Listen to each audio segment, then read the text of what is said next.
First, I shape the basic head out of plasticine. Then, I pop in a bit of red clay for the patched eye effect.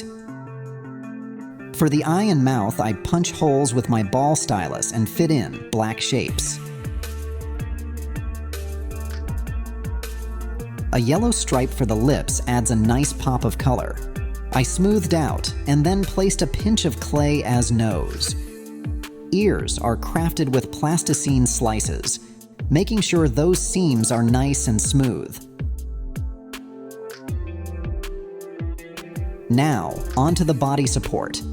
I rig up an armature using a wire connector and some aluminum wire. Gotta make sure this figurine remains intact when hanging from its wrists later on. Once the joints were smoothed out, I popped in a yellow slice to represent the belly. Then, it was time to create the neck strap using polymer clay. The cool thing about polymer clay is how flexible it is, especially when it's thin. Makes it perfect for crafting a strap that can easily buckle up. Once the belt is in place, I attach the head. The zipper, I shape it also with polymer clay, getting that texture just right with a silicone tool. Then I place the sun zipper pull and paint it with acrylic silver marker.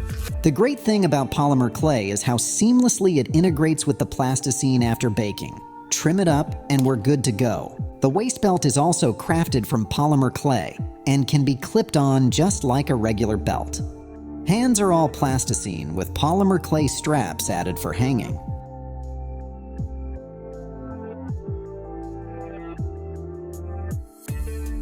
And to finish it off, a touch of dark red plasticine to show off the cutout bottom.